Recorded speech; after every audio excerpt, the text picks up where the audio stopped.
¿qué tal? Muy buen día. Estamos en un día más en Ecos de la Noticia. Soy Dolores Aragón.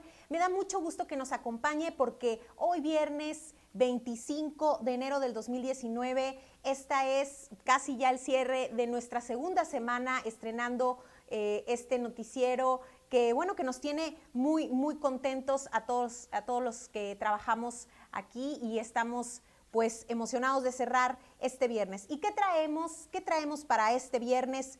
Déjeme comentarle que son ya 109 muertos por la explosión en el ducto de Tlahuelilpan, allá en Hidalgo. Ascendió la cifra. Se declaró culpable, además, el exalcalde de Bacum, Rogelio Aboite. Y es que, bueno, le comentaremos todos los detalles de este caso que hemos seguido puntualmente durante toda la semana. En otro tema también ya más político, el PAN y el PRD en el Congreso local coinciden con Célida López en la revocación de concesión de alumbrado para Hermosillo. Todos los detalles, qué dijo Gildardo Real, líder de la bancada panista, aquí se lo vamos a tener. En el estudio también vamos a tener a Miguel Ángel Armenta, presidente del PRD, para comentarnos lo que viene para este partido. Y siguiendo con la agenda del Listezón, nutrida agenda en contra del Listezón, y es que ahora los sindicatos y agremiados al Listezón piden la salida de Pedro Ángel Contreras, director del Instituto, desabasto de medicamentos y, por supuesto, la cuestión de las pensiones y las jubilaciones que sigue en veremos. Y también en la mesa de debate, en la mesa de mujeres de los viernes, tendremos pues el aumento de delitos con prisión preventiva violatoria a derechos humanos. Vamos a discutir este tema a profundidad con dos invitadas que más adelante les cuento quiénes serán. Quédese con nosotros, seguimos en Ecos de la Noticia. Soy Dolores Aragón, muy buen día.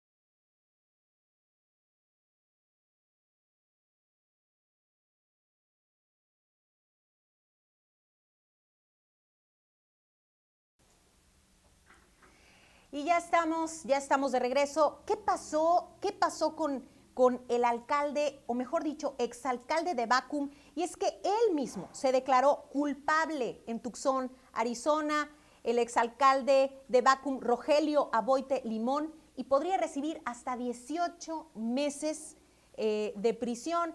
Mi compañera Talía Ballesteros tiene todos los detalles de esta información. Según autoridades de seguridad de Arizona, se confirmó que Rogelio Aboite Limón, exalcalde de Bacum, está detenido por utilizar información falsa en pasaporte para ingresar a los Estados Unidos, delito por el que podría enfrentar un castigo máximo de 18 meses en prisión al recibir sentencia. Será el próximo 29 de abril cuando se lleve a cabo su juicio ante el juez federal Ranner C. Collins. Documentos que se difunden en Internet detallan la información que efectivamente desde el pasado 27 de diciembre el expresidente se encuentra tras las rejas. Cabe mencionar que a raíz de esta situación, el cuerpo de regidores y autoridades municipales el pasado lunes determinaron quién fungirá como nuevo alcalde, tratándose del exsecretario del ayuntamiento, Francisco Villanueva Gagiola, mismo que estará como interino por 3 meses. Para Ecos de la Noticia, Talía Ballesteros.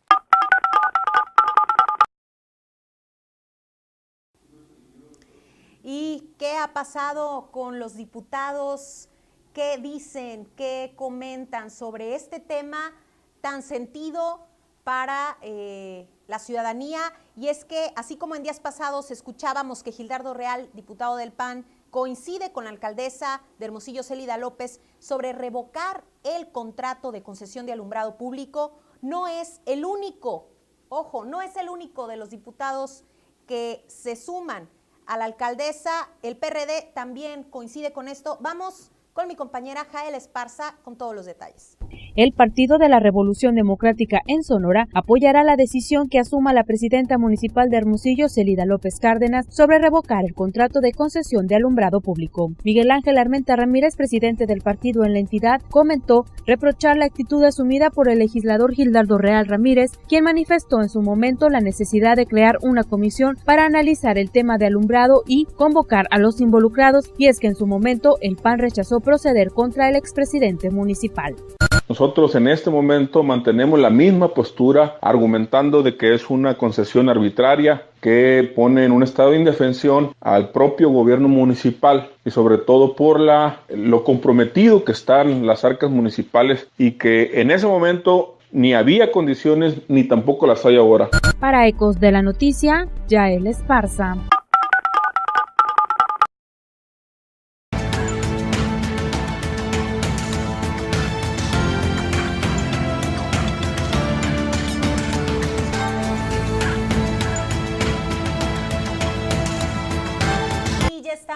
Ya estamos de regreso, son las 7:07 de la mañana, esto es Ecos de la Noticia, soy Dolores Aragón y tenemos hoy en el estudio a un invitado pues que nos viene a visitar aquí, Miguel Ángel Armenta, presidente del PRD en Sonora. Miguel Ángel. Buenos días, Lolita, gracias por la invitación. Gracias por estar aquí con nosotros, nuestra segunda semana del noticiero y bueno, hemos tenido a los líderes de diferentes bancadas. Tuvimos a los del PAN y bueno, ahora tenemos al PRD. Miguel Ángel, cuéntanos qué viene para el partido en términos también de, por así decir, de las diputaciones locales. Estuvieron en alianza con otros partidos, pero no tienen ahorita en el Congreso representación, ¿o cómo funcionó este asunto? Primero que nada, felicitarlos, ¿no? por este esfuerzo que están haciendo. La verdad que lo hemos venido siguiendo y felicitarlos por el contenido que están manejando. Yo creo que eso es importante para la sociedad, para que la gente pues estemos bien informados. A la pregunta que me hacías, efectivamente nosotros en el pasado proceso electoral estuvimos en una coalición con el Partido Acción Nacional, pero fue una coalición que pasó la elección y hasta ahí quedamos, ¿no? Uh-huh. En este momento nosotros, como bien decías, no tenemos representación en el Congreso local, pero seguimos trabajando como partido, seguimos haciendo nuestra labor.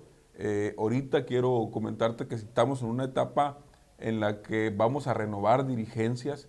El próximo mes de abril nosotros estaremos cambiando nuestra estructura, es decir, ya me queda poco a mí, pero seguimos trabajando en ello. Estamos pensando en que pues el PRD a nivel nacional está en una reestructuración y pues en el entendido de que para nosotros hemos entendido que es renovarse o morir. Creo que el PRD ha aportado grandes cosas para la democracia nacional, pero pues evidentemente nos ha ido mal, pero estamos aquí todavía para poder seguir caminando, para poder seguir esforzando y que el PRD se convierta en un verdadero instrumento al servicio de la sociedad. El PRD, pues evidentemente se vio afectado, igual que el PAN, porque hablábamos también con el líder del PAN, Ernesto Munro, y es evidente que se vieron afectados tanto el PAN como el PRD, el PRI, ni se diga, en esta reciente elección a raíz pues de la subida de Morena, la desintegración obviamente de Morena dentro del PRD o la salida que fue dándose poco a poco de integrantes del PRD. Antes el PRD pues congregaba a todas estas agrupaciones, iban en coalición con el PT, etcétera. ¿Cuál va a ser la estrategia que sigue para este partido en esta tesitura donde los gobiernos, digamos, de izquierda, socialdemócrata, empiezan a tener cierto impulso a nivel internacional y por qué no también eso a lo mejor también impacta acá? Sí, mira, es algo que nosotros hemos venido, después de la elección, hemos venido platicando y sobre todo promoviendo que el PRD debe de retomar esta parte de la línea política de poder caminar con los partidos de izquierda. Es algo que hemos venido diciendo, es algo que hemos venido planteando en el Congreso Nacional del partido y en los consejos nacionales, y creo que eso es lo que tenemos que hacer nosotros en adelante, empezar a impulsar, empezar a promover acciones que vayan en ese sentido. pero más que nada de hacerlo por conveniencia o por ocurrencia. Nosotros fuimos parte, pues, ¿no? de estos 18 años que estuvo en la calle, estuvo en la retórica el actual presidente de la República, y algunas de sus propuestas pues provienen desde el PRD, ¿no? desde que fue presidente del partido Andrés Manuel, y nosotros hemos dicho, y así lo han dicho los diputados y los senadores, que si se necesita de las bancadas del PRD en los congresos locales y en lo federal, pues estamos para poder colaborar. Lo mismo decimos aquí en Sonora. Yo he estado platicando con los dirigentes de los partidos de izquierda aquí en Sonora, precisamente pues planteando esa parte de cómo poder caminar hacia adelante de manera conjunta, mostrando voluntad, mostrando mucha responsabilidad y sobre todo compromiso con la sociedad. Muy bien, Miguel Ángel. Y en la agenda nacional del PRD, ¿qué se viene? ¿Qué se viene para el PRD? Digo, tú que estás en contacto con, me imagino, los dirigentes y con los nuevos perfiles, ¿qué se viene para el PRD a nivel nacional? Porque hay que decirlo que sobre todo en el centro y sur del país, el PRD siempre fue una fuerza política bastante importante, ganando importantes puestos en las jefaturas de gobierno, por ejemplo en la Ciudad de México, etcétera. ¿Qué se ve allá? ¿Qué estrategia van a empezar a crear a raíz, bueno, de este repunte de Morena? ¿Van a negociar con Morena, con el PT? ¿Cómo le van a hacer? Bien, hasta el momento, tanto la dirigencia nacional como los coordinadores de la bancada, en el caso del Senado Miguel Ángel Mancera, en el caso de los diputados Ricardo Gallardo, pues han mostrado una postura de manera uniparticular, es decir, unipersonal. O sea, el partido mostrando una postura muy fija, una postura que haga ver que la agenda política es una agenda que pudiera ser acompañada, pero siempre y cuando se retome lo que el PRD ha venido impulsando desde hace algunos años. El PRD ha impulsado el incremento del salario por muchos años y hemos visto que se ha avanzado en ese tema. El PRD también ha propuesto, y es algo que actuamos en el 2017, que baje la gasolina, por ejemplo. Hay cosas que el PRD ha asumido como bandera, como compromisos, y que hoy se han visto reflejados en el gobierno federal, y es lo que tenemos que hacer. Tengo que reconocer algo, el PRD ha perdido presencia, ha perdido gobiernos, porque tenemos que ser críticos también para poder seguir avanzando, y abandonamos a las bases, abandonamos a la sociedad, empezamos a buscar cargos en vez de acompañar causas, y es algo que lo miramos reflejado el 1 de julio, y la estrategia aquí es mostrar que el PRD ha entendido esos fracasos y que estamos ahorita en una etapa donde estamos para poder realmente mostrarnos diferentes a lo que ha venido sucediendo en la política nacional. Y esa es parte de lo que ha venido haciendo el PRD a nivel nacional. Miguel Ángel, a nivel local, ¿están apoyando las propuestas de la alcaldesa Célida López en cuanto a la, a quitarle la concesión a alumbrado público, este contrato que quedó pues desde el trienio pasado? ¿Qué posturas políticas tienen o qué, propuestas ya en el ahora en cuanto a los nuevos gobiernos que están? Mira, el tema de la concesión del alumbrado público, que de nuestra perspectiva creemos arbitrario. En su momento, esto sucedió en el 2016, en diciembre del 2016, y en ese momento nuestro diputado en el Congreso del Estado, Juan José Lamangulo, mostró su rechazo, es decir, votó en contra de la aprobación del Congreso para que el Maloro pudiera hacer este contrato de concesión. En este momento nosotros hemos dicho que mantenemos la misma postura, es decir, hemos escuchado a la alcaldesa decir que están analizando la posibilidad de revocar el contrato que tienen con la empresa que está con el tema del alumbrado público. Nosotros decimos que de ser así, el PRD puede respaldar esa postura. Pero no porque se nos haya ocurrido, porque nos los haya pedido, no. En ese entonces yo era asesor del diputado, me tocó ser asesor del diputado, y nosotros analizamos el tema de la solicitud que hizo el alcalde en su momento y nos dimos cuenta de que estaba la solicitud, tenía muchas anomalías, por decir. ¿Cuáles anomalías? A ver, porque usted estuviste de asesor, viste el documento, viste las propuestas desde que se efectuó. ¿Qué anomalías vieron que continuamente o que la sociedad no pudimos observar en ese momento? Mira, en un contrato, ya sea de servicios, de deuda, se tiene que mostrar las garantías de pago del servicio. Entonces, en las garantías se decía diversos ingresos.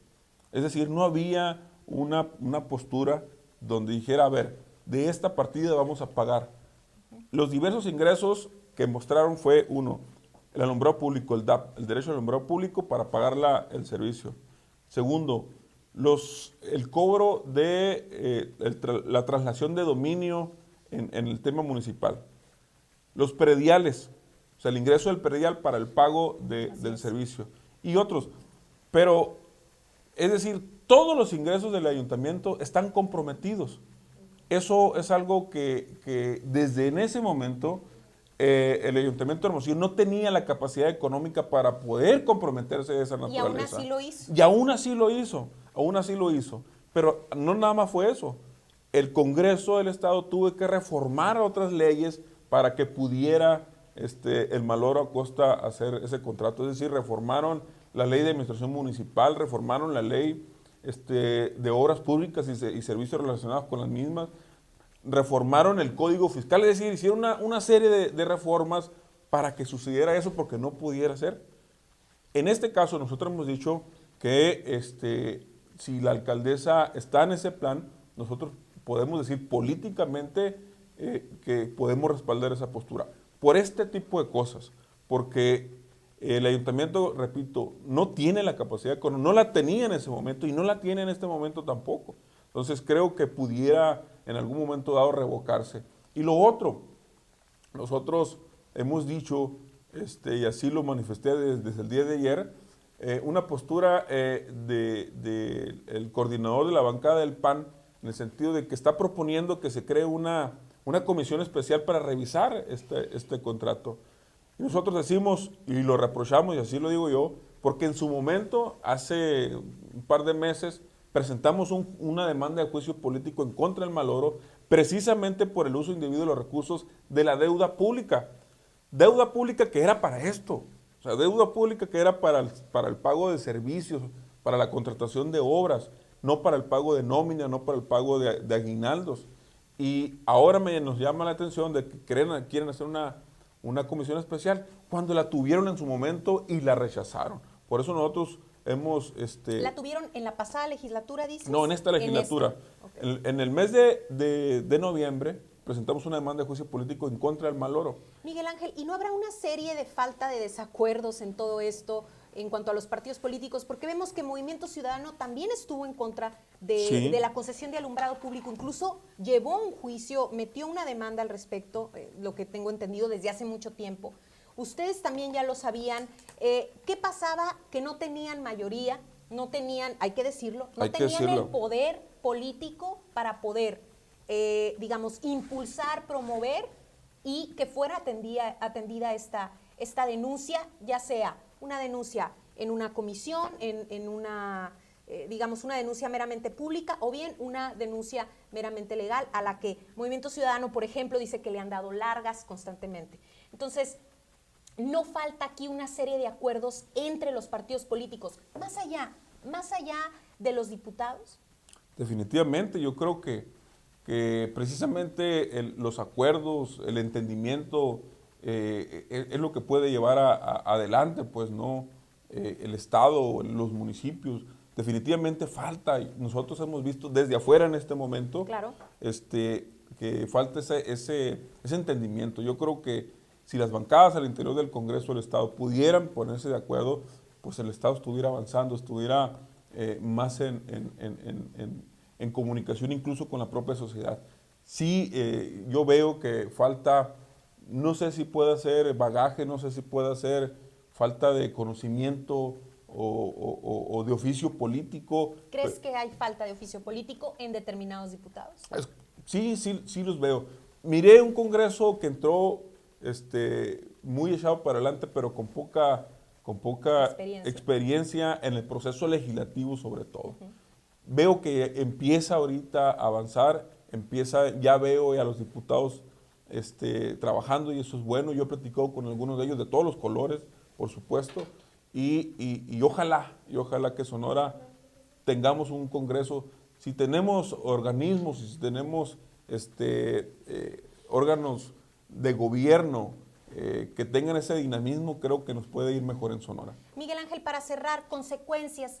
¿Qué consecuencias le ves a todo este entramado del alumbrado público? Tú que conoces el caso a fondo, que lo viste desde 2016, lo has venido siguiendo internamente, ¿qué consecuencias le ves a esto? Políticas, sociales, económicas, consecuencias. Mira, el tema del alumbrado público, yo creo que el debate no está en que si hace falta la luminaria LED o no LED. Yo creo que eso sí es necesario para Hermosillo. Yo creo que el problema está en el exceso de poder que se dio para poder hacer este contrato. ¿Qué consecuencias hay? El proyecto general es de más de 1,000 millones de pesos, 1,100 millones de pesos en 15 años, y la empresa ya los está cobrando hoy. O sea, a un año o 2 años prácticamente ya está cobrando. ¿Qué puede suceder?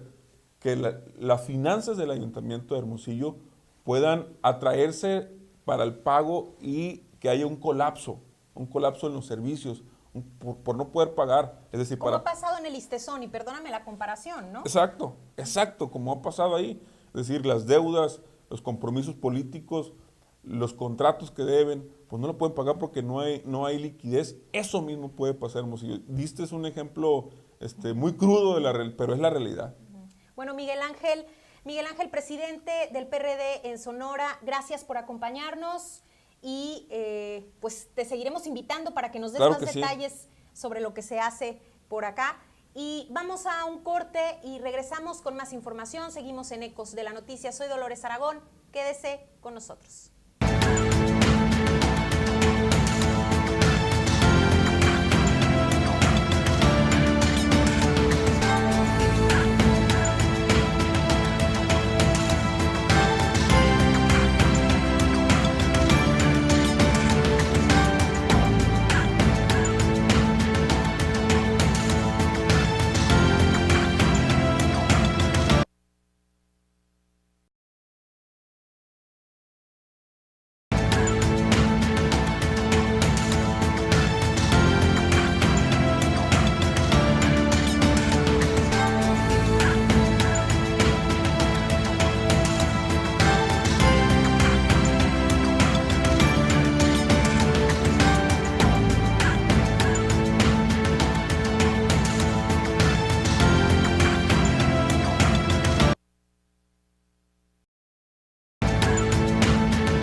Que la gente no tiene trabajo, un grupo de alrededor de 100 personas tomó ambos carriles de la carretera México 15 a la altura del pueblo de Bicam, allá en Sonora, en el sur de Sonora, donde se observa desde el pasado lunes algunos habitantes de ese pueblo yaqui, bloqueando dicha rúa federal. Y es que esta situación de los bloqueos en carreteras pues tiene bastante tiempo, ¿sí? Solo que ahora, pobladores, como le decía, de Bicam están solicitando apoyo económico a los automovilistas que van pasando y transportistas también.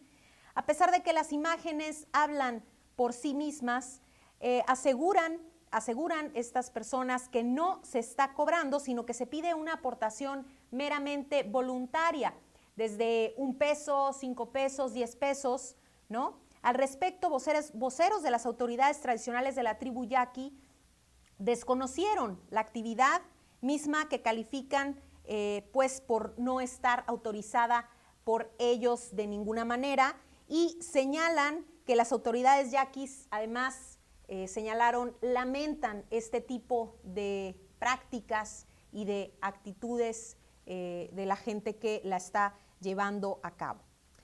Y bueno, regresando con más información ya aquí en la capital de Sonora, en Hermosillo, déjeme comentarle que después de las pruebas de antidoping a las que se sometieron los policías municipales, 4 de ellos, le recuerdo, 4 de ellos salieron positivo. Vamos con todos los detalles con mi compañero Gil Reyes.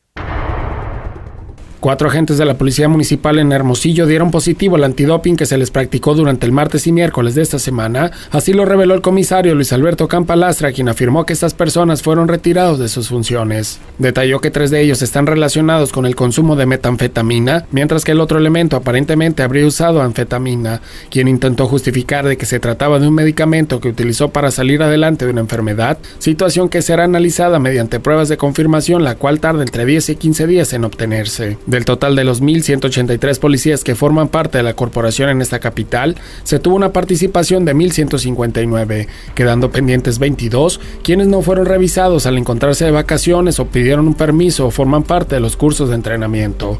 El mando policíaco resaltó que constantemente se llevan a cabo acciones de este tipo para mantener una estructura sana y libre de esos vicios, pero en este caso fue por el inicio de la renovación de los permisos de portación de arma, cuyo requisito deben cumplir los uniformados. Tras esos resultados del examen toxicológico, se procedió a sacarlos de las calles y evitar que tuvieran contacto con los ciudadanos, esto para ser resignados de momento en labores administrativas, en lo que la Comisión de Honor y Justicia determina la sanción que les impondrá. Debido a que el próximo 31 de enero vence el plazo para que los agentes renueven ese permiso, estas 4 personas no podrán ser incluidos en el listado que se enviará a la Sedena, por lo que es probable que queden relegados al menos en lo que respecta al uso de cualquier arma. Gil Reyes, Ecos de la Noticia. Y ya estamos de regreso. Soy Dolores Aragón. Continuamos con los detalles. ¿Cómo la ve con los policías municipales? Pues bueno, ahora vámonos hasta Guaymas. Y es que el día de ayer autoridades aseguraron alrededor de 51,000 litros de hidrocarburo. Le recuerdo, 51,000 litros de hidrocarburo, así como una toma clandestina. Mi compañera Talía Ballesteros nos tiene todos los detalles sobre esta situación. La Secretaría de Seguridad y Protección Ciudadana informó que en las inmediaciones del municipio de Guaymas, elementos de la División de Seguridad Regional aseguraron alrededor de 51,000 litros de hidrocarburo, 41 contenedores de diferentes tamaños, un camión tipo pipa e inhabilitaron una toma clandestina. Al patrullar a la altura de la localidad de Los Arrieros, policías federales localizaron un camión tipo tanque abandonado con 3 bidones de plástico con aparente hidrocarburo en los asientos de la cabina, y al revisar el tanque se percataron que también contenía el mismo líquido, lo que arrojó en este aseguramiento un aproximado de 15,000 litros. Derivado de esta acción, policías federales continuaron las investigaciones en la zona y al avanzar 1,500 metros sobre una brecha, localizaron escondidos entre matorrales 38 contenedores de diferentes tamaños que contenían al parecer hidrocarburo, con aproximadamente 36,000 litros. En las inmediaciones del lugar, hallaron una toma clandestina sobre el poliducto Guaymas-Hermosillo, donde arribó personal de Pemex para el trasvase del hidrocarburo y el cierre de la toma clandestina. Todo lo asegurado quedó a disposición del agente del Ministerio Público Federal para continuar con las investigaciones correspondientes. Para Ecos de la Noticia, Talía Ballesteros. Y ya estamos de vuelta, y ahora vámonos hasta el norte de Sonora, muy específicamente en Nogales. y es que fueron clausuradas 6 estaciones de servicio de venta de gas por no mostrar sus permisos de construcción y licencias de uso de suelo. Esto ocurrió allá en Nogales. Estos centros, mejor conocidos como gaseras, se encuentran distribuidos en distintos rumbos de Ciudad de Nogales. Esto lo informó la Dirección de Planeación y en sectores, por ejemplo, de la Avenida Tecnológico, Ruiz Cortines, 5 de Febrero, Colonia Virreyes y Buenos Aires. Y bueno, tampoco cuentan con una anuencia por parte de los vecinos como está contemplado en la ley. Una de ellas incluso se encuentra, una de estas estaciones de servicio de venta de gas, se encuentra ubicada a unos metros incluso de una estancia infantil, lo que se prohíbe a partir de la ley 5 de junio, recuérdelo. Recuerde que eso es un asunto pues bastante sentido grave para nosotros los sonorenses y para los mexicanos. Obviamente estos centros de cargación pues para vehículos que usen gas aún no se encuentran en operación ni dando servicios al público, pero sí en construcción. Entonces, bueno, ahí debió haber sido suspendida o revisada pues este tipo de concesiones. Por otro lado, regresamos al tema del listezón, este tema que no ha parado, no ha parado toda la semana. Hemos tenido aquí de forma exclusiva a líderes sindicales, hemos tenido distintos sectores que se ven afectados por, pues digamos, el desabasto de medicamentos, pero sobre todo el desabasto económico en el listezón. Y es que los sindicatos y agremiados del listezón piden cesar al actual secretario del instituto, Pedro Ángel Contreras. Mi compañera Jael Esparza tiene todos los detalles de esta información. Sindicatos agremiados al listezón solicitaron a diputados del Congreso del Estado su intervención para que proceda el cese del director Pedro Ángel Contreras López. Durante la reunión, en donde participó más de una docena de sindicatos, se expuso de la necesidad de un encuentro urgente con la gobernadora del Estado, así como agilizar las investigaciones que lleva a cabo la Fiscalía Anticorrupción por el desfalco de 6,000 millones de pesos por la anterior administración. Salvador Díaz Holguín, líder del sindicato del Ayuntamiento de Hermosillo, pidió a los legisladores que acudan a las instalaciones del hospital para que vean las necesidades.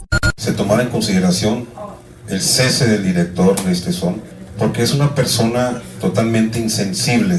Él maneja estadísticas y maneja a los enfermos como estadísticas, a los medicamentos como estadísticas.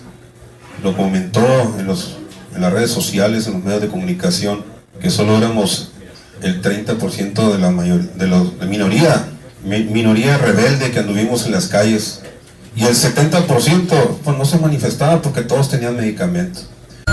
Para Ecos de la Noticia, Jael Esparza.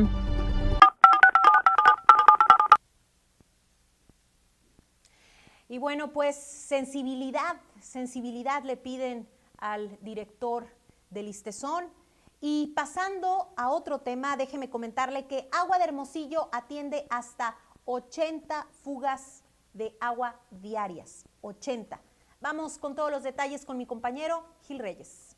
Un promedio de 60 a 80 fugas diarias son las que el personal de Agua Hermosillo atiende a diario en la ciudad, informó el gerente de distribución y redes Jesús Gilberto Carrillo Rojas, derivada de reportes que hacen los ciudadanos a esa pared municipal. Aseguró que casi el total de esas problemáticas son resueltas en un lapso no mayor de 24 horas, dependiendo de la gravedad, aunque de requerirse cambios de tuberías o algún trabajo más complicado, despliegan cuadrillas para tratar de hacerlo lo más rápido posible. Un caso reciente es el desperfecto en la red de distribución en la zona de la colonia Las Granjas, donde se detectó el problema a temprana hora del jueves para después proceder a su reparación, ya que los residentes de ese lugar tuvieron baja presión durante varias horas. Se trató de 300 familias las afectadas, a quienes se les prometió que entre jueves y viernes se les daría una solución al respecto, con la sustitución de una tubería de 4 pulgadas a la altura de la calle Olivares, casi esquina con San Antonio.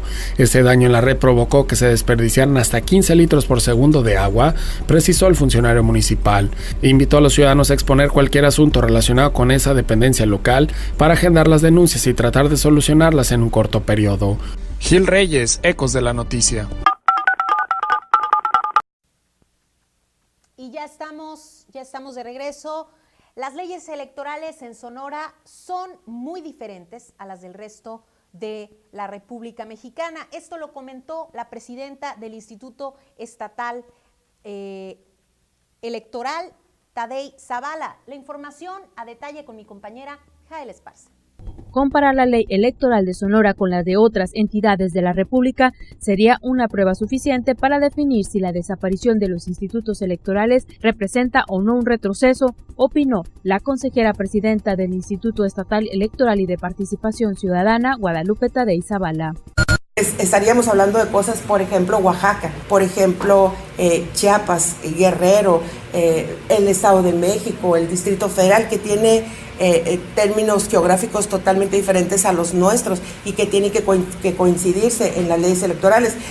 En días pasados, el legislador federal de Morena, Sergio Gutiérrez Luna, comentó que su partido trabajará en el Congreso de la Unión para reformar la Constitución política en materia electoral, proyecto en el que se contempla la posible eliminación de los organismos locales electorales. Para Ecos de la Noticia, Jael Esparza.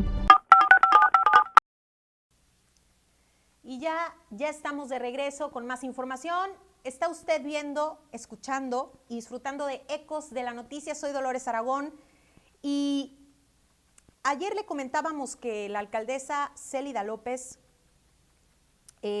hablaba o comentaba sobre esta cuestión del color, de qué color van a ser los camiones recolectores de basura. Ignacio Peinado, dirigente de la Unión de Usuarios, comentó que a los hermosillenses no les importa de qué color sean o no sean los camiones recolectores de basura, siempre y cuando ¿sí? cumplan con sus recorridos. Vamos con toda la información con mi compañero Gil Reyes. Los hermosillenses merecen un servicio de calidad en la recolección de basura sin importar el color de las unidades, así lo declaró el dirigente estatal de la Unión de Usuarios, Ignacio Peinado Luna. Esto en relación a las declaraciones hechas por la alcaldesa Célida López de que dichos camiones serán pintados con cierto distintivo aparentemente relacionado al partido de Morena. El líder social mencionó que desde hace tiempo se requiere que las autoridades tomen cartas en el asunto para resolver las deficiencias en las colonias. Por ello confió en que ahora que se tendrán 30 vehículos rentados, es posible que se recobre la estabilidad por el bien de las familias. Durante los últimos meses, la recolección de desechos se volvió crítica en la capital, recordó, debido a que no se cuenta con los camiones suficientes para cumplir con esa responsabilidad. De ahí que se tomó la decisión de recurrir al arrendamiento para compensar el faltante en la flotilla. A decir de las autoridades municipales, a partir de la segunda quincena de febrero, estas entrarán en operación para apoyar durante los siguientes 30 meses en ese servicio, con la intención de abarcar todas las colonias en un esquema de 2 días por semana. Peinado Luna expresó que a los ciudadanos no les interesa el color de esos vehículos, sino el que realmente no se falle en los días y horarios establecidos, pues de no cumplir eso representaría que tengan que mantener almacenados en sus hogares o establecimientos los desechos durante largos periodos, una situación incómoda que pudiera derivar en un entorno nocivo para todos. Gil Reyes, Ecos de la Noticia. Y ya estamos de regreso. Soy Dolores Aragón, pero déjeme invitarle a que nos lea constantemente porque a lo largo del día estamos actualizando nuestro sitio con toda la información, notas, reportajes, historias y por supuesto los fragmentos de este noticiero y de otros también programas que tenemos en la barra de Ecos de la Noticia.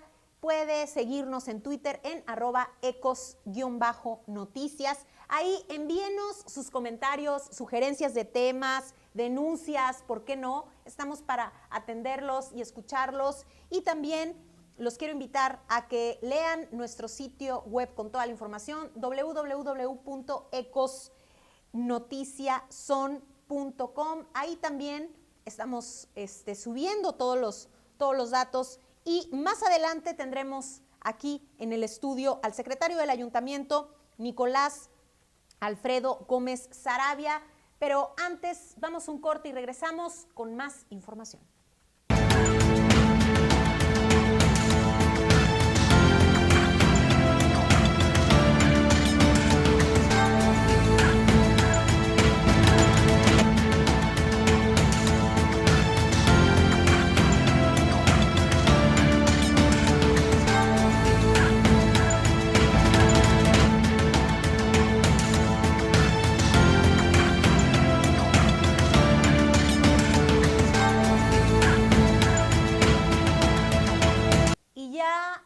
Ya estamos de regreso, soy Dolores Aragón, me da mucho gusto que sigan Ecos de la Noticia, pero ¿qué se dice? ¿Qué se está publicando en los diversos sitios, portales informativos a nivel nacional? ¿Cuál es la agenda a nivel nacional? Y déjeme comentarle que en el caso del periódico Excelsior, Andrés Manuel López Obrador suma apoyo de gobernadores versus huachicoleo. Al instalar este Consejo Nacional de Seguridad, el presidente agradeció a los mandatarios por ayudarlo, y es que van a haber acuerdos en este tema. Déjeme también comentarle que se presentan apps que orientan sobre la venta de combustible. También tenemos aquí en Milenio, ¿qué dice Milenio el día de hoy? Como le comentaba al abrir este noticiero, van 109 muertos, 109 personas quienes fallecieron por la explosión en Tlahuelilpan, allá en Hidalgo. Le recordamos pues este trágico acontecimiento que ocurrió, y es que el secretario de Salud, Jorge Alcocer, ya informó el aumento de la cifra de muertos por la explosión.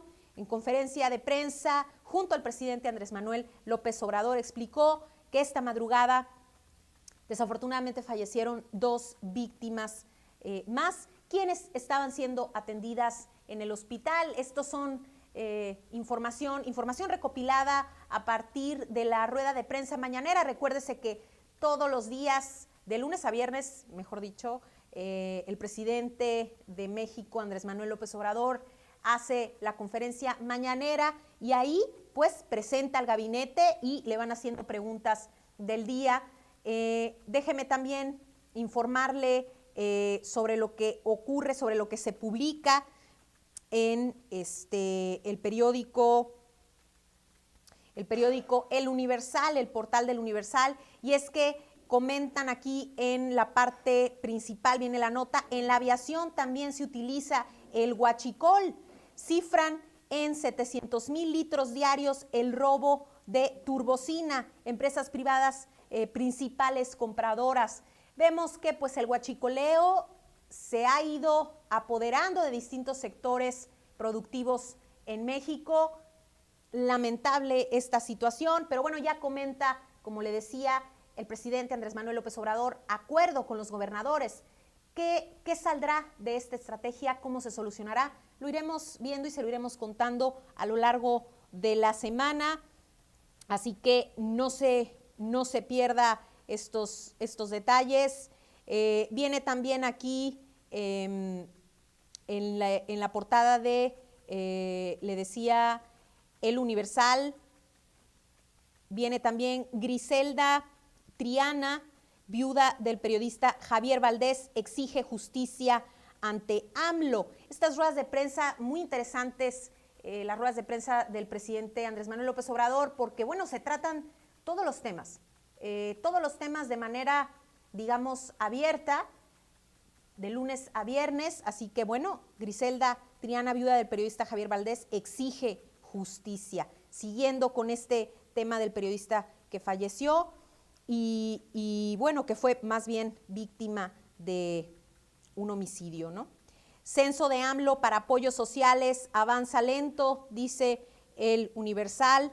Entonces, bueno, vámonos también con otras notas ya de espectáculos, entre selfies y muchos apapachos y abrazos y fotos bellas. Yalitza, esta actriz nominada al Oscar por ser pues de las protagonistas de la película de Roma de Alfonso Cuarón, regresa feliz a su tierra y bueno, vemos algunas fotografías de ella, así que vamos a un corte, regresamos con más detalles aquí en cabina. Quédese con nosotros, vamos a tener al secretario del ayuntamiento. Más adelante, la mesa de mujeres con 2 compañeras que se las voy a presentar en un ratito más.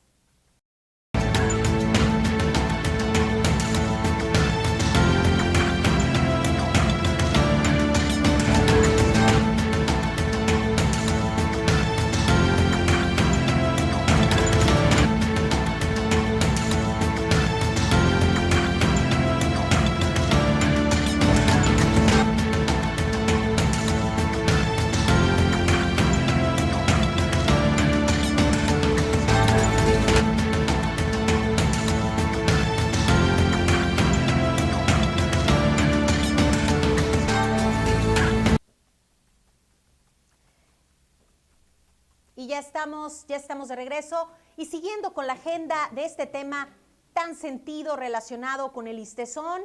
¿Cuál es la postura del gobierno del estado de Sonora?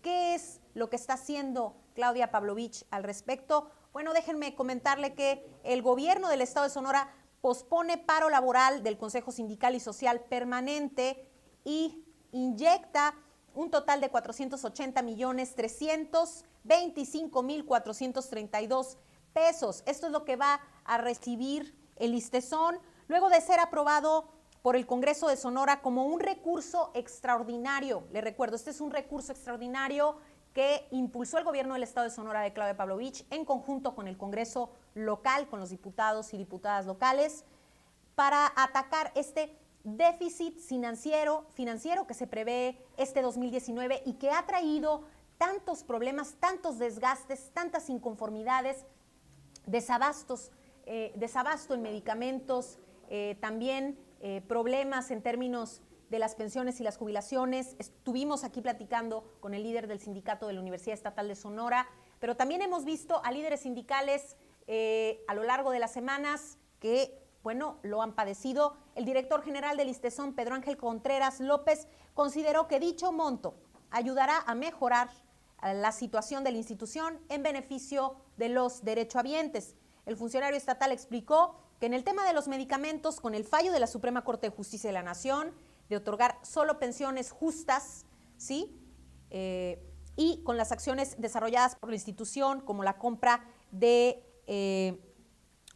compra consolidada del IMSS, se nivelará a partir de febrero el abasto de medicamentos. Eso es lo que se prevé, o es lo que prevé Pedro Contreras, director del listezón. Tras el anuncio y en consenso de los líderes sindicales, el paro laboral programado para el próximo martes 29 de enero se pospuso. Eso fue lo que informó el presidente del Consejo Sindical, Ramón Antonio Gastelum Lerma. Entonces, pues digo, una situación ahí bastante complicada, muchos sectores con quienes conciliar, pero bueno, está ahí este recurso aprobado para el 2019 que deberá bajar por allí de febrero del 2019, 480,325,432 pesos que va a recibir el listezón. Muchas deudas, muchos compromisos, muchos derechohabientes, preocupados por su situación. Y en otra información, déjeme comentarle en temas relacionados al mundo del espectáculo, la Fundación de Salvador Dalí exigió retiro de la icónica máscara de La Casa de Papel, a lo que la productora mencionó que no debería de haber problema, ya que es una caricatura del pintor. ¿Qué pasó con esta serie tan famosa? No sé si usted ha visto La Casa de Papel. Yo todavía no la he visto, pero quizá en unos días me la aviente. Vamos con los detalles con mi compañera Talía Ballesteros. Volver a ver a los ladrones de la Fábrica Nacional de Moneda con máscaras de Salvador Dalí en la tercera temporada de La Casa de Papel no podría suceder, y es que ahora la Fundación Gala Salvador Dalí prepara una demanda en contra de la aclamada serie por no solicitar legalmente el uso de los derechos de la imagen del pintor surrealista en la icónica máscara. La Fundación Gala Salvador Dalí se creó en 1983 por el propio Salvador Dalí, con la idea de fomentar, proteger y defender su legado y su imagen. Netflix, quien produce la tercera temporada después de adquirir los derechos de la serie de la ibérica Atlas Media en sociedad con Vancouver Media, reporta que desde que se eligió la máscara no ha habido ningún reclamo de tipo legal ni se les ha avisado que la cara del pintor tiene algún tipo de derechos de autor. La máscara es un diseño que recuerda a Salvador Dalí, pero un bigote así lo puede llevar cualquiera, aunque Dalí lo popularizase, dice Atlas Media. Vancouver Media agrega: se encargó a un artesano que hiciera una caricatura exprofesor para la serie y se planteó si había que pedir permiso, pero nuestro equipo jurídico recomendó que no era necesario al tratarse de una caricatura. Para Ecos de la Noticia, Talía Ballesteros. Bueno, ya estamos de regreso, pero vámonos a un corte y vamos a regresar con más en unos minutos. Le vamos a tener unos minutos más, vamos a tener una mesa de debate de mujeres. Más adelante le comento toda la información. Soy Dolores Aragón. Síganos en Twitter, @ecos_noticias. Sus comentarios, sus sugerencias, sus propuestas de temas para que nuestro gran equipo de reporteros pueda identificar qué es lo que sucede. Vamos a un corte y regresamos con más información.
Ya estamos de vuelta en Ecos de la Noticia. Soy Dolores Aragón. En temas nacionales, el INEGI informó que en la primera quincena de enero de 2019, el Índice Nacional de Precios al Consumidor presentó un incremento del 0.11%. Todos los detalles con mi compañera Talía Ballesteros. Después de retroceder en la quincena previa, el Índice Nacional de Precios del Consumidor aumentó 0.11% en la primera mitad de enero, con lo que la tasa de inflación anual se ubicó en 4.52%, derivado de alzas en productos agropecuarios. De acuerdo con cifras del Instituto Nacional de Estadística y Geografía, la variación quincenal de los precios se derivó en gran medida de alzas en las cotizaciones del chile serrano y otros chiles frescos, cebolla, jitomate, automóviles, servicios en loncherías, plátanos y agua, entre otros. En contraste, se presentaron reducciones en los precios de las gasolinas, transporte aéreo, tomate verde, gas doméstico LP, servicios turísticos, hoteles, pollo, nopales y ropa de abrigo. Para Ecos de la Noticia, Talía Ballesteros. Ya estamos de vuelta en Ecos de la Noticia. Y ahora vamos a los temas internacionales, y es que este asunto en Venezuela no para de dar de qué hablar, por supuesto, porque, bueno, déjeme comentarle que Nicolás Maduro, el presidente de Venezuela, a quien por supuesto le están disputando la silla con bastante firmeza, ¿sí?, no quiere ceder y dice que Estados Unidos, específicamente el gobierno de Donald Trump, impulsó un golpe de Estado. ¿Qué ha pasado con este tema tan sentido para América Latina? Vamos con todos los detalles con mi compañera Talía Ballesteros. El presidente de Venezuela, Nicolás Maduro, ordenó el jueves cerrar la embajada y consulados de su país en Estados Unidos, un día después de romper relaciones diplomáticas con el gobierno de su par, Donald Trump. La crisis entre ambos gobiernos escaló esta semana cuando la Casa Blanca respaldó la juramentación del líder del Congreso, Juan Guaidó, como presidente encargado, al aceptar que Maduro usurpa ese cargo por reelegirse en unas elecciones consideradas como fraudulentas. En un discurso en la sede del máximo tribunal de esa nación, Maduro se mostró a favor del llamado al diálogo que le hiciera al país en conjunto los gobiernos de Uruguay y México. He decidido regresar todo el personal diplomático y cerrar nuestra embajada y todos nuestros consulados en Estados Unidos, aseguró Maduro en una sesión especial del Poder Judicial en la que acusó a Washington de impulsar a Guaidó en un proceso de golpe de Estado. Para Ecos de la Noticia, Talía Ballesteros. Ya estamos de vuelta en Ecos de la Noticia y tenemos aquí con nosotros a nuestro compañero Gil Reyes, que usted lo puede leer en distintos sitios periodísticos, y también en Ecos de la Noticia lo tenemos aquí en exclusiva, reportero, amigo, colega. Gil, buenos días, ¿cómo estás? Hola Dolores, buenos días, saludos a todo el auditorio. Sí, en la cuenta de Twitter, @_Gilrey, HILLREY. Ahí estamos. Para que te cuenten Sí. denuncias, Sí. todo lo que quieran expresar. Sí, ahí estamos constantemente pues tratando de exponer lo que pasa en la ciudad, los temas que están vigentes actualmente, además de que también puede ser ese vínculo entre ustedes, el auditorio y nosotros los reporteros para poder pues cuestionar a las autoridades en las inquietudes, los temas, los problemas que tengan en sus colonias o en el ámbito en general, ¿no? Gil, pasemos a este tema, a ver qué situaciones se desprenden en el Ayuntamiento de Hermosillo. Tuvimos una agenda muy cargada la semana, las declaraciones de la alcaldesa en cuanto al color de los camiones. Tuvimos también lo relacionado a la empresa Construlitas Lighting. ¿Qué ha pasado con todo esto? Fíjate que últimamente en estos días se ha desatado por ahí una serie de declaraciones o posturas, ¿no? Tanto por parte del ayuntamiento como por parte de la empresa Construlitas Lighting International, que en el caso de Hermosillo pues está la empresa con Luz HMO. Ayer por la tarde veíamos cómo la empresa difundía en varios medios digitales o en internet, por decirlo de alguna forma. Es cierto, sí, es cierto. Una postura, ¿no? Ellos alegan que el ayuntamiento está incurriendo en el incumplimiento del contrato, del convenio que se firmó, que todos sabemos, pues son cantidades bastante fuertes, millonarias. En ese sentido, pues se hablan de más de 1,000 millones de pesos que el ayuntamiento tendría que pagar en los próximos 15 años, alrededor de 120, 140 millones de pesos por mes por ese servicio. De inmediato, pues la sociedad también se involucró en el tema, porque no es un tema ajeno a la ciudadanía. Inclusive, pues veíamos por ahí como quienes decían, oye, pues yo estoy a favor de que pues la ciudad siga teniendo alumbrado público de calidad, pero hay otros decían, pero a cambio de qué, ¿no? De esos costosos montos que se tendrían que solventar mes con mes, alrededor de 14 millones de pesos mensuales son los que el ayuntamiento tendría que estar pagando a esa empresa.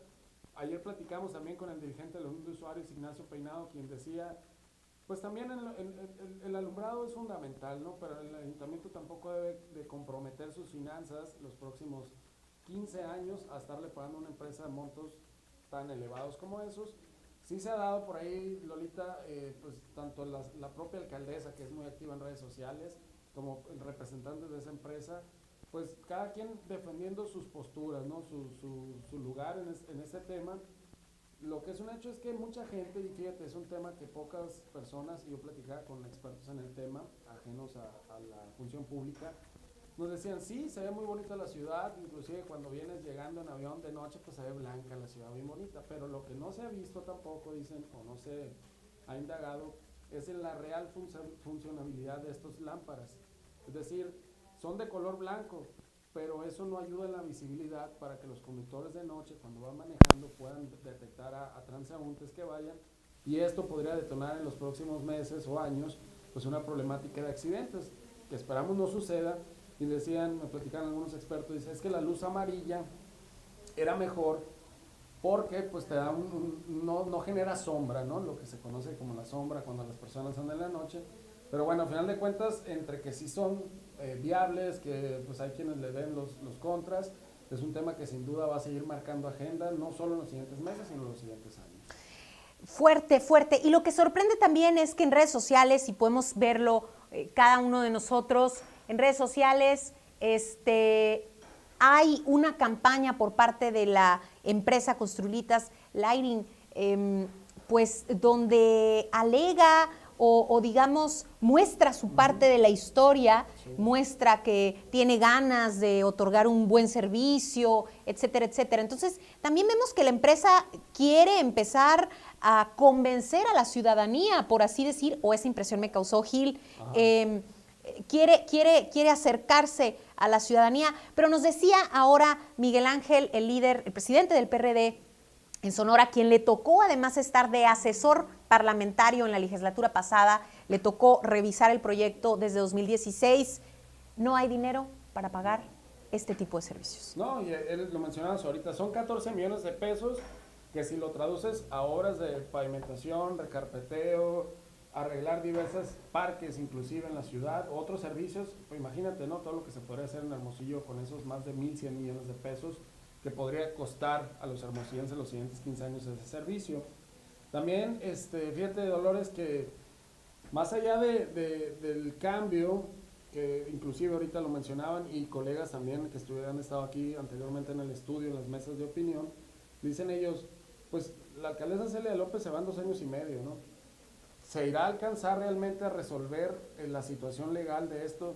Celia López habla que dentro quizás de 1 año, o máximo 2, ya podría quedar resuelta la situación legal y tumbar, que es la meta de la actual administración, pues ese convenio que hay con Construlitas.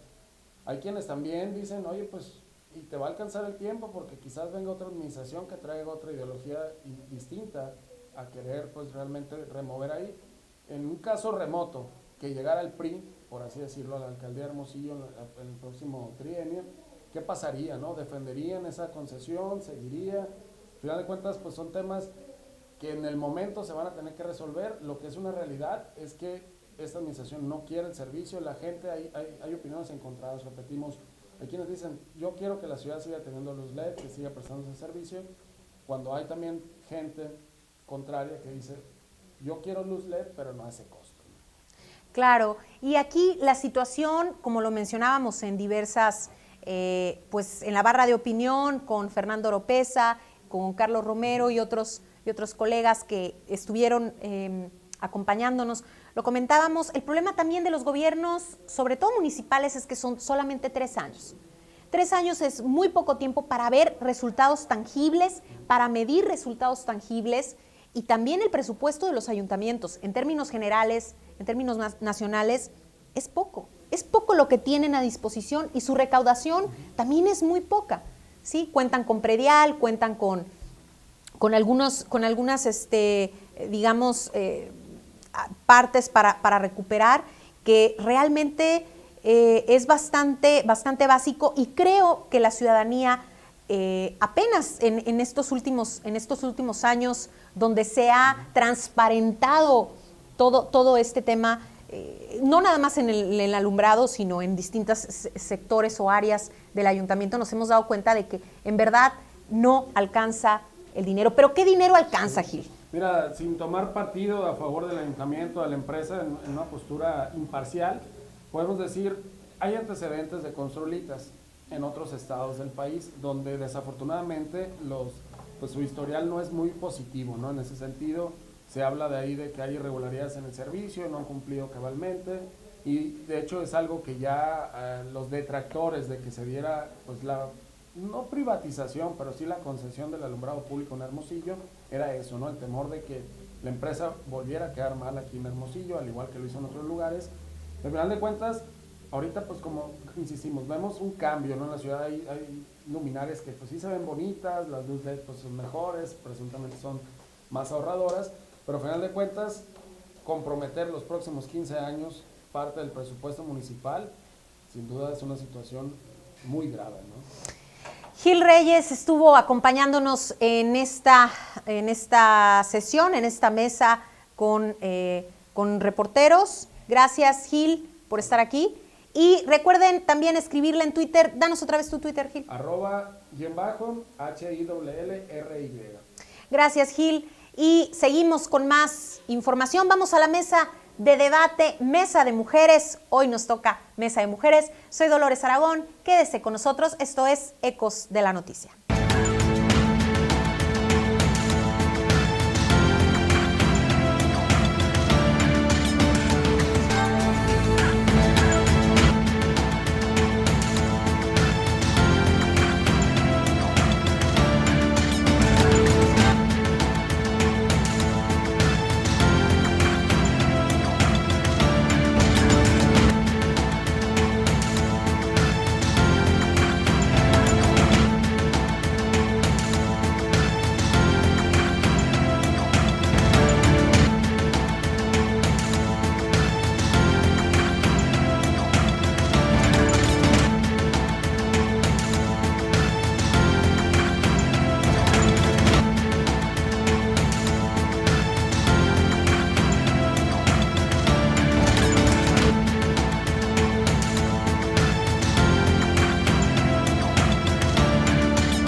Ya estamos de regreso aquí en la mesa de mujeres y hoy soy Dolores Aragón. Hoy vamos a tener este tema tan importante y que tiene que ver con el aumento en delitos con prisión preventiva y la posibilidad, o mejor dicho, ya el hecho de que vulneran los derechos humanos. Esto lo han advertido organismos internacionales. Hay posturas encontradas por parte de los partidos políticos a nivel federal y vamos a ir con este tema. Para este tema tenemos a dos mujeres, no puedo decir colegas porque no son periodistas, pero tenemos a la abogada, tenemos a Vivian. Mariela Vivas. Mariela Vivas, abogada, experta en temas. ¿En qué temas exactamente eres experta? Soy abogada litigante y en el quehacer cotidiano de mi actividad, pues he adquirido experiencia en materia civil, en materia penal, en derecho constitucional, porque a final de cuentas todas las materias te llevan al respeto a la Constitución, ¿no? Y entonces tienes como abogado litigante forzosamente que estar de la mano de los cambios, de las reformas que existen en la materia de derechos humanos, ¿no? Y lo que dice nuestra Constitución al respecto. El tema de los derechos humanos, ¿también sentido para ti? ¿Te ha interesado históricamente en tu carrera? Claro, de hecho, estas últimas fechas ha sido una revolución constante que hemos tenido en materia de derechos humanos. La tendencia a nivel internacional y obviamente México, de ahí sus reformas en el 2008 y 2011 en materia de la consolidación de los derechos humanos, claro que nos interesa, nos involucra. Yo creo que todos los ciudadanos de alguna manera estamos interesados en el respeto a los derechos humanos y más alguien que es el portavoz de los derechos humanos de un ciudadano cuando se ven vulnerados y tienes que acudir a las instancias jurisdiccionales para hacer valer esos derechos. Mariela Vivas, abogada, litigante, gracias por acompañarnos en esta mesa. Muy importante la perspectiva de las mujeres. Y tenemos también a Dulce Esquer, Dulce, maestra en políticas públicas. Tenemos aquí pues a la abogada, especialista, y también tenemos a Dulce Esquer, que tiene esta visión pues más social, ¿no? Más institucional en función de políticas públicas. Dulce, gracias por acompañarnos. No, al contrario, muchas gracias. Te felicito por este espacio, por este tipo de mesas y encantada de estar aquí. Gracias. Pues vamos a arrancar con este tema. Mariela Vivas, tú que eres especialista, experta, abogada, que tienes bastante experiencia, ponnos más o menos en contexto. Y es que, déjenme leerles la información, porque la Organización de las Naciones Unidas, la ONU y la Comisión Interamericana de los Derechos Humanos pidieron a la Cámara de Diputados no aumentar el catálogo de delitos para la aplicación de prisión preventiva oficiosa. Esto a través de una misiva que hizo llegar a los integrantes de la Cámara. La ONU instó a los legisladores a abstenerse de aprobar la extensión de los supuestos de aplicación de la prisión preventiva oficiosa establecidos en el párrafo segundo del artículo 19 de la Constitución. De acuerdo con la Oficina del Alto Comisionado de las Naciones Unidas, la prisión preventiva oficiosa es violatoria del artículo 9.3 del Pacto Internacional de Derechos Civiles y Políticos, el cual establece que esta no debe de ser la regla. También señaló que diversos organismos internacionales especializados han determinado que la prisión preventiva oficiosa vulnera varios derechos humanos. Bueno, se vienen una serie ya de posicionamientos al respecto. Mariela Vivas, explícanos por qué es violatorio a los derechos humanos la prisión preventiva, en qué casos y qué es lo que se viene para esto. En principio porque atenta contra un derecho fundamental, la libertad. Va en contra de la presunción de inocencia. Lo que consolida los derechos humanos, el respeto a los derechos humanos, es que tengamos en materia jurisdiccional y cuando hablamos de delitos, previo a ser privado de tu libertad, debes de tener un procedimiento en el cual se te acredite tu culpabilidad y derivado de una sentencia, si amerita el delito, debe ser privado de la libertad. Sin embargo, la prisión preventiva, previo a que tú seas juzgado y sentenciado, te privan de tu libertad. La libertad es un derecho fundamental del hombre. Y cuando nosotros hablamos de que evolucionamos en derechos humanos, hablamos de que debemos de proteger ese derecho fundamental. Y cuando queremos añadir en el catálogo previsto en el artículo 19 constitucional delitos que ameriten prisión preventiva, estamos sesgando nuestras libertades obtenidas a través de la reforma constitucional en el 2008 y en el 2011. Yo considero que es grave la inclusión. Es más, yo no comparto el que esté establecido a nivel constitucional la prisión preventiva. Debemos de luchar porque eso no suceda, de que desaparezca. Para eso tenemos una institución. Las instituciones están hechas para que las personas que, si tú, fiscal o ministerio público, vienes y acusas, acredítalo. En cualquier materia de otra naturaleza se hace. Primero te juzgan y después te sentencian. Pero en términos generales, ¿tenemos realmente en México presunción de inocencia? ¿Realmente se lleva a cabo esto? Porque, digo, hemos visto distintos casos, desde personas, desde lo más alto hasta lo más, digamos, común, personas que primero se les acusa y después se plantea una investigación. Claro, esto depende mucho del caso, pero la postura, Dulce Esquer, desde el ámbito de las políticas públicas, ¿cómo ves esta situación? Bueno, pues para quienes hemos trabajado en investigación o que hemos llevado a cabo programas sociales, que hemos estado pues en las calles también participando en asuntos sociales, creo que sí, la perspectiva sí varía un poco y es un poquito distante a lo que se discute en el plano legislativo y en el plano político.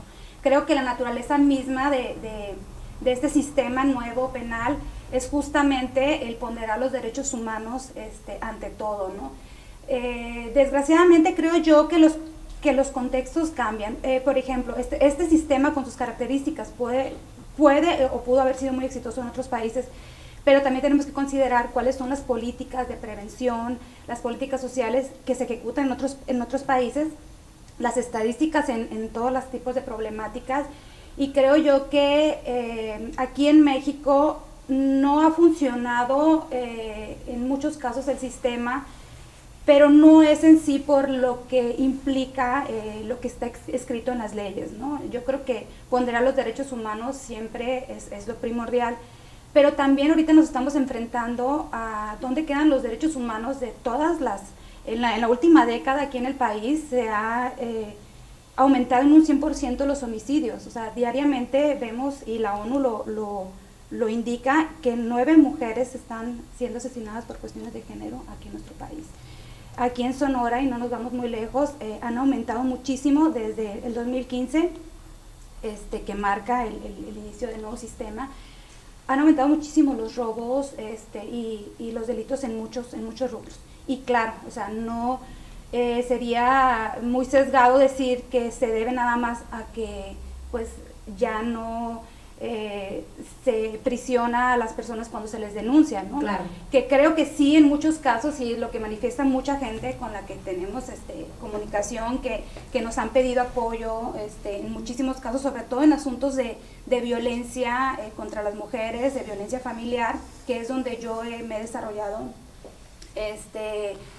Sí nos dicen, es que nosotros vamos y denunciamos y no hacen nada, y nos enseñan 1 y 2 y 3 y 4 y 5 folios, y incluso en muchos casos aquí y en todo el país sucede que cuando las mujeres denuncian y pues no, ni siquiera toman las medidas cautelares como protegerlas, terminan en feminicidios, ¿no? Entonces, ¿dónde están los derechos humanos de las víctimas? ¿Dónde están los derechos humanos de las personas que están siendo ahorita vulneradas por las instituciones, ¿no? Y tenemos que ser claros, son por las instituciones, porque ese problema es de raíz, ¿no? No radica nada más en lo que el legislativo propone y en los procesos judiciales, ¿no? Sino en las problemáticas que están de fondo, pero también en los procesos de cómo el Ministerio Público, de cómo los policías actúan conforme a derecho. Mariela Vivas, leemos, por ejemplo, que alrededor del 38% de las personas privadas de la libertad están aún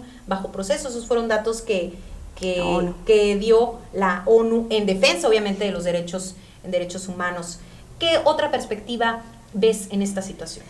Mira, yéndonos un poquito hacia atrás de lo que dices, que si esto es la solución o no, y retomando un poco tu tema, para mí no es la solución, ¿sí? La prisión preventiva no es la solución. Tenemos una gama de leyes muy buenas. El problema está en que hemos caminado de manera, es mi punto de vista, hemos caminado de manera bastante respetable en materia de leyes, en las reformas que han habido, pero tenemos un problema estructural. Claro, ¿sí? claro. Nuestro problema es social, nuestro problema es económico. ¿Qué sucede? Tenemos en nuestra idiosincrasia el respeto a la mujer, tocando tu tema, lo que tú planteas, no existe. ¿Sí? Hay mujeres violentadas y ni siquiera saben que están violentadas. Entonces, esto hay que cambiar. Las políticas para el respeto a los derechos humanos deben ser más estrictas, deben haber más recursos, debemos preparar a nuestras policías, debemos preparar a nuestros ministerios públicos. Estar en esta línea de agregar el catálogo y incluir más delitos no va en nada a solucionar la problemática de la delincuencia, del abuso a las mujeres. Porque si no cambiamos en nuestra mentalidad, todas las personas, incluidas las autoridades, si no se destinan los recursos suficientes para que esos cambios se den, la ley va a ser letra muerta. Entonces, sí es muy importante que evolucionemos como sociedad en torno a nuestras leyes, para que nuestras leyes se apliquen en la justa medida. Hablamos también, obviamente, de aspectos relacionados a la impunidad, y hablamos también de que esta propuesta específicamente, obviamente, de la prisión preventiva, tiene que ver con el tema del huachicoleo también. Es decir, son distintos delitos, ¿no? Entre ellos lo del huachicoleo. Pero, ¿qué pasa, por ejemplo, en el caso de darle prisión preventiva a personas que robaban, ¿no? Que robaban combustible, pero que no tenían otra medida, otra forma de generar recursos para sus familias, como en el caso de Hidalgo, ¿no? Es decir, ¿qué ocurre cuando se incrementa, ¿no? ¿Qué ocurre en este tema? ¿Cómo lo vería desde la perspectiva aquí, abogada? ¿Cómo lo vemos? A ver, vivimos en una sociedad con muchos matices. México es un país con cantidad de matices, pero donde la riqueza está concentrada en unos pocos. Históricamente, ¿a quién le aplican las leyes en beneficio? Al que mejor se defiende, al que tiene el mejor abogado. No es un problema de leyes, es un problema de educación, ¿sí? Si tú ves que a esas mujeres, y alguna vez, no hace mucho me tocaron un tema, que cómo es posible que le quiten los bienes, o cómo es posible que siga inmersa y la autoridad no hace nada, porque la autoridad no ha tomado conciencia del cambio, de lo que implica el respeto a los derechos humanos. Sí, en tanta corrupción que hemos vivido, hemos estado inmersos de arriba hacia abajo, y donde hemos perdido los valores respecto a qué es robar y qué no es robar, y tomamos como parte, bueno, dice, si aquel que tiene recursos roba, yo ¿por qué no voy a tomar unos litros de gasolina y voy a perforar un pozo?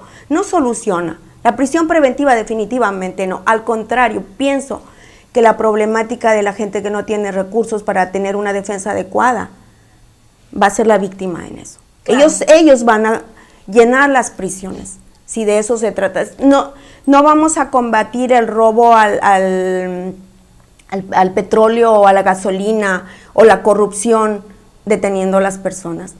Si nosotros no respetamos los derechos humanos de esas personas como autoridades, ¿qué podemos pedir a los demás? Tenemos que empezar por arriba, por la cabeza, y todos debemos de cambiar en ese sentido. Para mí no es la solución la prisión preventiva. Al contrario, debemos de quitarla, debemos de honrar la presunción de inocencia. Entonces, no estamos yendo de la mano de los cambios internacionales. Muchos países a nivel de Europa y a nivel de Latinoamérica han incluido en sus legislaciones el respeto a la presunción de inocencia. Entiendo que hay mujeres que están en condiciones muy delicadas.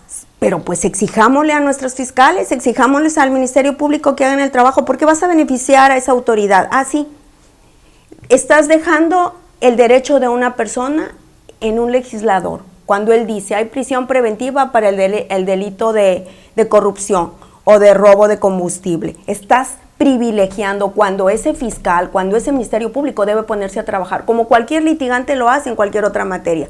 Yo denuncio o demando el incumplimiento o cumplimiento de un contrato, me toca la acción de acreditar que lo que digo es cierto. Y hay una gama de pruebas para hacerlo. Hay todo un procedimiento para hacerlo. Dulce, Esker. Bueno, estoy totalmente de acuerdo. Sin embargo, los mismos tratados internacionales en materia de derechos de las mujeres y una vida libre de violencia sí indican que va en contra de los derechos de las mujeres el no otorgar una prisión preventiva en el caso de violencia extrema. Entonces, son los mismos organismos. Yo creo que de raíz, uno de los problemas es no considerar justamente las distintas vertientes y los estudios interdisciplinarios. Creo que la parte toral en toda política pública, que la política pública es la que va a venir a cambiar un problema social, pues la parte toral es justamente lo legislativo. Pero entonces vemos que las decisiones o que las leyes, que las reformas se hacen dentro de una oficina, en su gran mayoría, y lo digo en su gran mayoría, por un grupo de asesores, abogados, abogadas, y muchas veces con poca preparación, muchas veces con mucha preparación, pero casi siempre con una línea política. Claro. Y obviamente buscando pues, un reflector, ¿no? Porque así ha sido el juego político. Sin embargo, y aún que en los últimos años se ha puesto, podría decirlo que de moda, esos foros de consulta, porque ya al Poder Legislativo se les está observando y se les está pidiendo que haya, que en las propuestas de ley estén vinculadas con la sociedad, con la academia. Pero ¿qué es lo que pasa? Que hacen eventos en donde se retoman algunos comentarios, pero realmente no hacen esas mesas interdisciplinarias. Y realmente para crear una ley, para reformar una ley, para armonizar una ley, se tiene que trabajar de manera interdisciplinaria, tienen que estar expertos en ciencias sociales, en salud, en educación, en psicología, en todos los aspectos que implique el cambio que se tiene que perpetuar con dicha ley, ¿no? Y también, perdóname que te interrumpa, también digo, pasándolo a lo legislativo, son propuestas muy populistas que de pronto se abanderan como soluciones mágicas o repentinas a problemas sociales muy sentidos que, como bien dice aquí la compañera, tienen que ver con problemas estructurales, con problemas muy profundos en la sociedad, institucionales, estructurales, como por ejemplo la propuesta de hace muchos años del Partido Verde Ecologista que era que era cadena perpetua, no, era pena de muerte. Pena de muerte, perdón. Pena de muerte, o sea, de ese nivel, el nivel de populismo de este partido, pena de muerte, ¿no? Y hubo quienes realmente votaron, por eso obviamente la propuesta no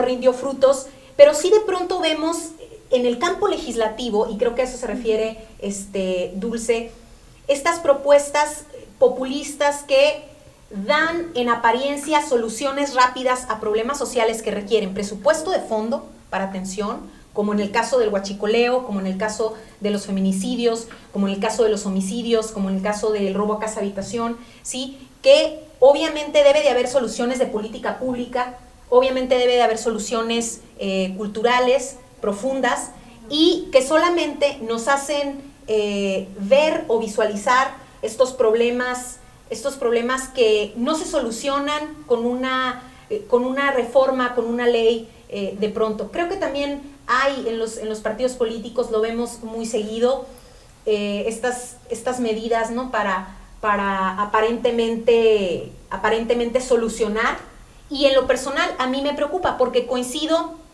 con la abogada que viene a visitarnos hoy.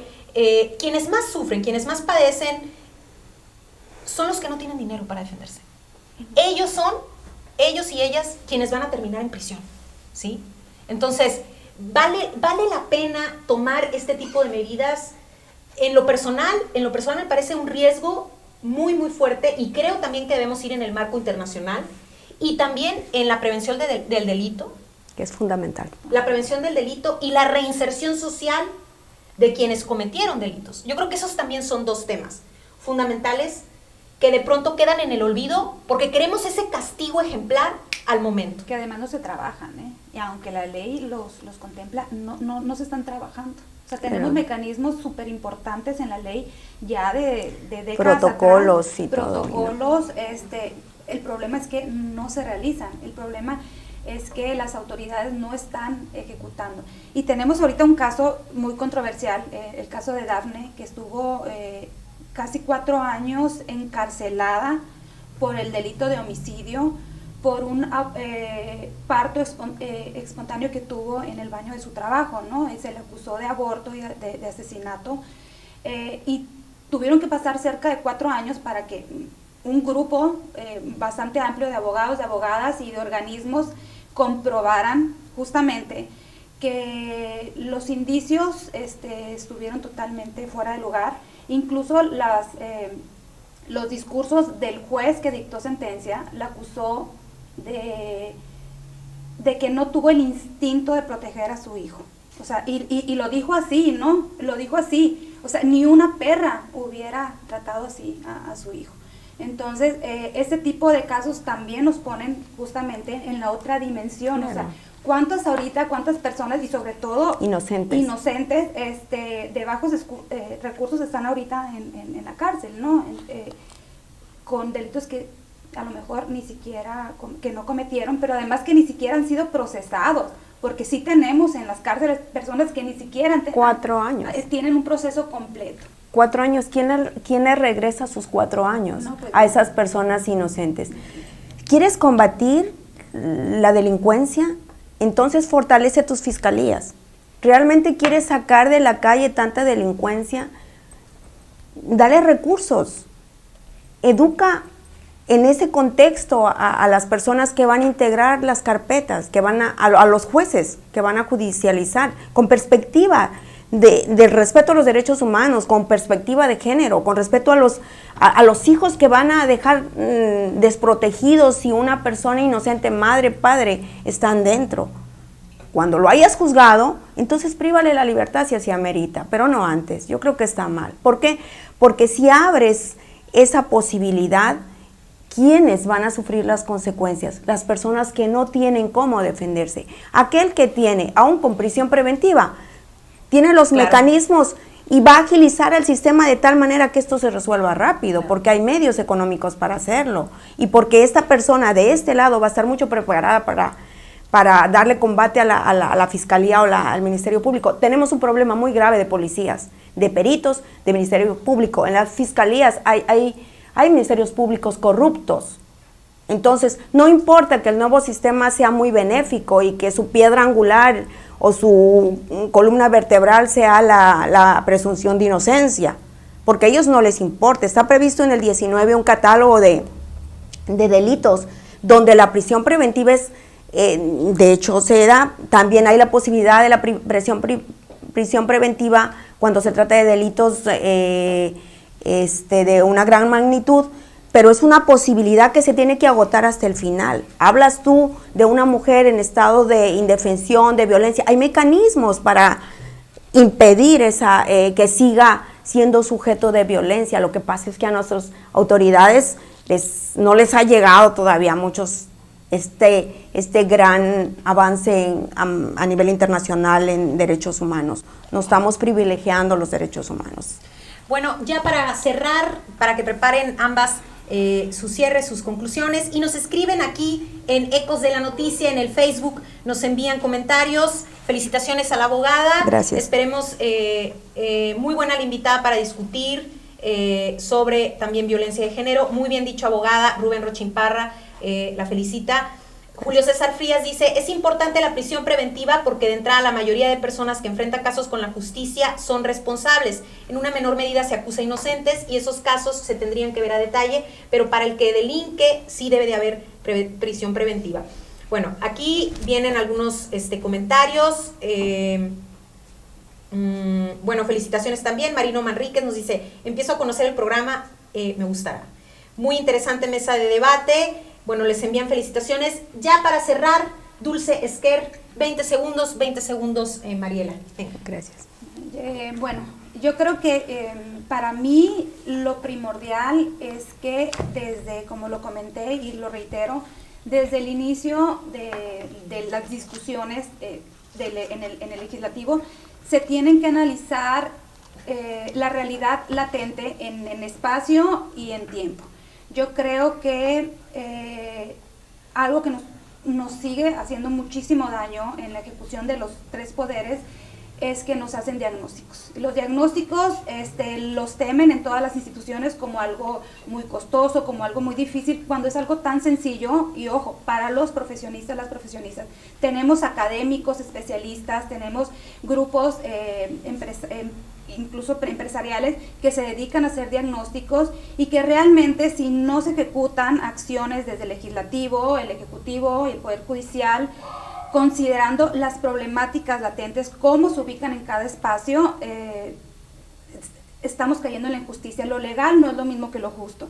Y yo creo que se tendrían que analizar para hacer cualquier cambio en la ley, sobre todo en este tipo de legislación que implica los derechos humanos de todas las personas en la justicia, pues se tienen que considerar las problemáticas reales de nuestro país, incluso de cada entidad, y de acuerdo a una perspectiva integral social y una perspectiva de género. Yo creo que en el caso, por ejemplo, de los feminicidios, en el caso de la trata de personas, que en México estamos en el top 10 o en el número 1 prácticamente, y que además el 70% de las víctimas de trata son mujeres y para uso de explotación sexual, pues creo que sí tenemos que analizar las leyes con perspectiva de género y atender también los tratados internacionales en esa materia. Gracias, Dulce. Mariela, para cerrar, 20 segundos, tus conclusiones, perspectivas sobre esto, que han quedado bastante claras. Reitero mi postura respecto a este tema. No comparto que se sigue incrementando el catálogo sujeto a la prisión preventiva. Creo que eso atenta contra la libertad, el derecho constitucional, el derecho fundamental de la libertad de un ser humano. No puedes someterlo a una prisión si antes no lo has juzgado, si antes no lo has condenado culpable. Creo que todo nuestro sistema jurídico debe ser fortalecido en ese sentido. Creo que nuestro problema no estriba en detener antes de, sino estriba en que no tenemos verdaderas fiscalías que se dediquen a investigar y armar las carpetas y no a presentarse en los juicios leyendo sin respetar lo fundamental de este sistema. Creo yo que, como dice la compañera, las leyes se hacen para la sociedad y en torno a satisfacer sus necesidades en todo aspecto, social, económico, político, y que no sean medidas populistas, que sean medidas que realmente necesita la sociedad, y no creo que nuestra sociedad necesite prisiones preventivas. Debemos de limpiar las cárceles de gente inocente. Destinemos recursos para tener verdaderas defensas, verdaderas integraciones de carpetas de investigación, de procesos, y que no se les caiga a la fiscalía en cualquier momento y tantos recursos que se destinan, ¿no? O sea, a mí me molesta cuando hablamos del tema de la corrupción y cuando hablamos del tema de que queremos tapar el sol con un dedo. Sí, mete a prisión a aquel y que el clamor de la gente se calme. No. Haz las cosas conforme a derecho, respeta el debido proceso. Las instituciones internacionales en materia de respetos humanos dice que es solamente en condiciones muy específicas se verá la prisión preventiva. Bueno, muchísimas gracias, dos compañeras extraordinarias este día. Mariela Vivas, abogada, experta, defensora de los derechos humanos en este momento, nos dio pues bastantes lecciones, y por supuesto nuestra compañera con sus aportes desde las políticas públicas, Dulce Esquer, maestra en políticas públicas por el Colson. Soy Dolores Aragón, muchísimas gracias por acompañarnos en esta mesa de mujeres. Quédese con nosotros porque estamos de lunes a viernes, de 7 a 8:30 de la mañana, de lunes a viernes, Ecos de la Noticia. Gracias por su compañía.